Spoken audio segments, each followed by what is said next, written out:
Halo kiongozi. Kweli kila kitu kipo sawa bwana kiongozi. Huyo mtu uliomhitaji tunayo hapo. Tuko kwenye jumba bovu hapa bondeni kwa Madiba.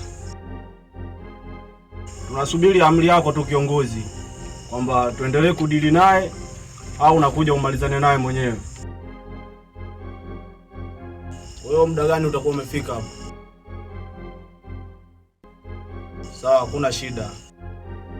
Nishakwambia panapo na Mr. Momba huwa haishindikani kitu.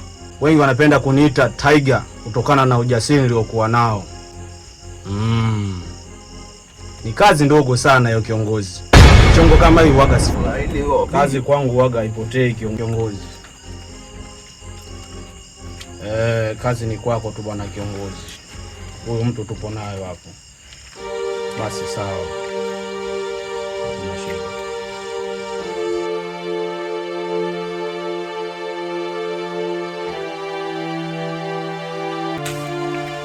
Hatima yako ya maisha ninayo mikononi mwangu. Wewe sidhani kama kuna wepesi wewe kuchomoka hapa. Na tunamsubiri kwa hamu sana wewe unayemtegemea, maana ndio target yetu. Kwani wewe ni nani? Na unataka nini kwangu? Mlembo nini? Tulia wewe, upo mkononi salama huko. Alafu utamjua tu ndo ukifika, bado muda. Unasikia wewe? Alafu mimi ndo jitu baya hapa.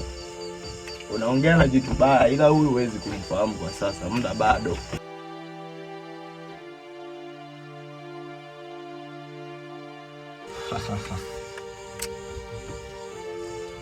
Binti. Bado mtoto mdogo sana, lakini kibarua ulichonacho ni kizito mno kuliko maelezo. Nadhani saizi nimejitambulisha kiufupi, ila muda sio mrefu utaenda kunijua rasmi. Kwa nini naitwa Momba na natokea wapi, nafanya kazi gani. Lakini simniachie tu. Wewe tulia, unasemaje? Niache. Wewe Mr. wewe anahitaji ule.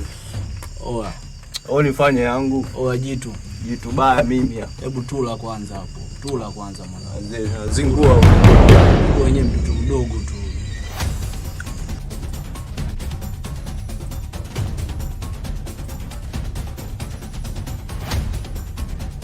Niache. Mashallah.